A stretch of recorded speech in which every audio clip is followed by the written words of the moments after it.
好，来看看今天小狼给大伙带来的是来自于我们的 SVC 的经典对局啊。当然，这个对局呢还是 TAS 操作，这个角色牛逼了啊！大家伙都看过很多这个超能力什么这个 BOSS 那个 BOSS 的，但是我告诉你，越朴实无华的角色用 TAS 起来啊，越变态越离谱啊！让你看看什么叫做变态骨裂啊！哎，瞅一瞅，什么叫诗歌？哎，剪刀脚，全程剪刀脚，超级蓄力奥义大必杀，结束了啊！对面可是传说中的地震啊，说死就死。好的，还有地波，这个地波感觉怪怪的啊，然后可以利用这个白光去取消。OK， 当然这个版本呢，咱们也看得到啊，咱们这个版本呢是这个超级 Plus 版啊，然后它呢是不需要费血就可以练这个奥义的。如果按照原版的话，奥义呢只能在每一个大局里面用一次，而且必须要费一管血之后的闪光才能够啊让你这个让你使用的啊。OK， 当然可以看到呢，古烈这个角色呢是咱们这个街霸里的角色啊。咱们虽然说叫 SVC， 俗称拳皇对街霸，其他什么角色都有，但是主要以拳皇和街霸的角色为主啊，对吧？这个街霸的角色，在我小的时候认为啊，这个在单体攻击上或者小招上啊，是比拳皇的角色攻击力要高的，因为我们给人的这个印象当中啊，这个拳皇的角色主要是打连技，而街霸呢就实打实的一下是一下的，但是其实街霸的角色连技也是可以连，你看。他这个蓄力剪刀脚啊，因为都是一直在蓄力，这个系统呢会觉得人脑不可能在玩的过程当中，对吧？不可能说是在玩的过程当中呢，这个让你无限这么连，对吧？这个所以说呢，他就没做的那么完善，反而变得非常的离谱啊！你这个剪刀脚可以无限连啊，你这不扯的吗啊？而且呢，这个蓄力的话呢，咱们都知道有一些必杀呢都是前后前，大伙了解前后前的必杀啊。无论是什么必杀啊，剪刀脚必杀还是组合技必杀，这个前后前，包括还有这个刚才咱们看到了这个维嘉，也就是我们说的刘德华啊，叉子，这个张学友呢就是骨裂，啊骨裂，咱们按照音译来讲，还有人管他叫阿里咕，因为他发波的时候喊阿里咕嘛啊。这个应该说是街霸2啊，就是最火的街霸的这个童年最火的街霸那一代，街霸2里面这个最赖的角色之一了啊，就是这个骨裂和大警察，尤其是骨裂啊，这个角色就是确实变态啊，确实又赖又恶心。当然呢，这个版本小的时候我也是玩骨裂，因为我觉得这个角色啊，真的实打实的，一下是一下的，有发波有防空，但是一定要把这个一定要把这个蓄力给掌握好。如果蓄力掌握不好的话呢，那么这个角色，肯定是不能玩的啊。像拳皇97也是，如果你玛丽猴子这个玛丽尤其是猴子蓄力下上和后前，玛丽呢就是后前腿啊，还有像什么金家潘这些蓄力的啊，如果你用不好，那挺嘚儿。好，可以看到这个波发出来都是慢动作啊，一个奥义，它这个奥义啊，整整一管血。你们看，咱们上一部视频，也就前几天发布那个 Zero， 就是那个洛克人儿，那个 Zero 的那个伤害，你看跟骨裂它能比吗？没法比，包括奥义必杀，包括这个各种招，你根本就比不了的啊。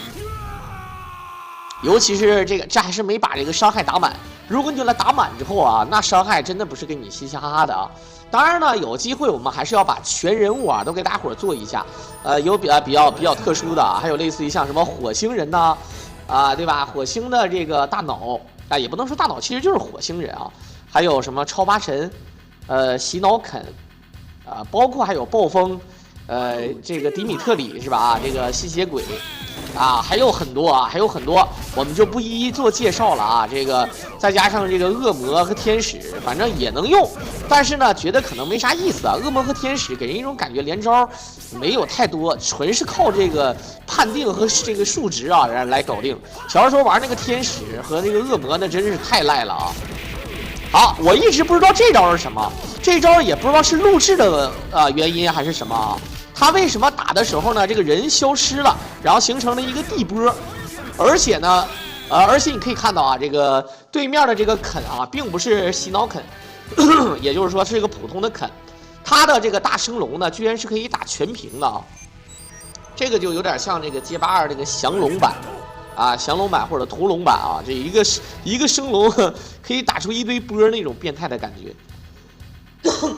OK， 可以看到主角，你选这个肯的话，感觉给这个卡普空的角色还是蛮多的啊。你看，刚开始呢，咱们是首先一个地震啊，这个就不说了。然后呢，街霸的角色就连着走，比如说这个叉子啊，还有这个你像这个龙，还有刚才的肯，感觉全都是这个街霸的角色啊。但是呢，在守到最后这个守关 BOSS， 好，可以把这个波定在这儿，我靠！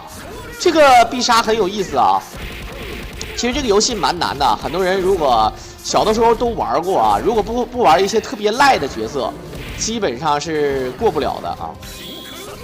好，而且大伙儿发现的这个剪刀脚可以越波，它从底下往上打的话，你会发现可以从各种各样的这个波越过去啊，包括一些看起来非常矮的波，它也能从底下越过去。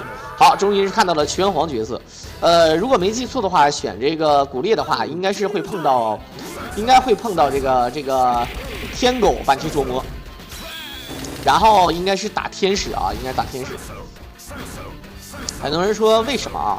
因为我看过了，哈哈，因为我看过了。你看这个各种跳波啊，这里面这个超八神呢，它的模型做的不是很完全。它虽然说站立的姿势的时候呢是完全不动的时候是一个超八神的姿势啊，但是呢，你看它大多数的这个体呢都是普通八神的这个模型，只不过眼睛变成了一个这个疯狂的模式。除了眼睛之外呢，其他都是普通八神的这个姿态，而且是97八神啊。但是呢，对吧？这个你懂的啊。这个正常如果是97的风八的话，它无论是什么姿态都是风八的姿态啊，一定要记住啊。好，当然这个风八揽弦子啊，接下来可以看到0点反击捉魔啊，这个天狗，它这个鼻子非常长，匹诺曹嘛啊。当然这个很多人说为什么不打好鬼啊？就是你不能老是碰到自己的宇宙的角色啊，老是说碰到卡普空宇宙的，你要碰到这个 SNK 宇宙啊。好，而且呢这个古烈有空投啊，这个设计，对吧？这个可能很多人都了解啊，街霸里面原本啊有很多角色都是有空投的啊。当然这个版本投技战力的投技呢，就是 AB 才是投技，很多人就觉得哎呀不太好整啊，对吧？而且还没有一个前，很多人都知道前在其他游戏里面是跑，对吧？这里面它是往前蹭一步，可以看到它这个奥义必杀的判定也非常高。好 ，OK， 这个天狗板金捉摸也是揽弦子啊，不多解释了啊。接下来呢，就是隐藏的角色，大家伙了解啊，隐藏角色其实还是比较好好打出来的。我们通俗上来讲呢，就是所有的角色呢，我们都就是我们一局都没有输过，啊，就类似于像那个傲剑狂刀啊，大家伙玩过吗？啊，也是 IGS 的经典格斗游戏啊，就是什么独孤残呐、龙吟风啊。啊，那个也是啊。如果你一场都不败的话呢，可能这个打完这个西域双怪之后呢，会有这个千幻邪魔啊。OK， 可以看到后面那个金发女的这个眼影，身材不错，哎，但是这个眼影整的有点像大虾猛子啊，有点像大虾猛。虾猛是什么？就是我们东北黑龙江某些地方就有的啊，一个像大苍蝇似的啊，可以吸血的啊，一个飞虫啊。OK， 可以看到这个雅典娜特别有意思啊。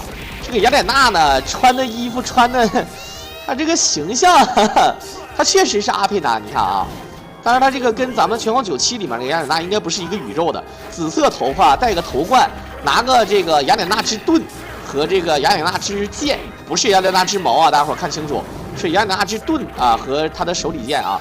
这个雅典娜之盾呢是非常牛的一个盾啊，在这个希腊神话里面呢是不输给这个宙斯的盾的。好，当然呢这个古烈啊看出来他的连招和打判定呢都是比较简单的，没有什么花里胡哨的东西啊。所以说呢咱们解说起来呢大多数呢就是告诉你啊就是这么玩，但是呢你人脑玩不要闹了，你玩不了，人脑玩没有这个能力的啊。OK， 当然呢这就是来自于我们的 SVC， 也就是 SNK 和大战卡普空这么一个游戏。古烈呢，张学友啊，扫把头啊，这个一个8级难度的 TAS 通关啊，确实是非常的秀。尽管这个角色按理说按照我们原先的玩法是秀不起来的，没有什么连招的啊，但是呢， TAS 嘛，确实玩的非常秀啊。在片尾的最后呢，也是感谢大伙的收听，大伙一定要点赞、关注收藏、评论来支持我了。我们就下期再见吧。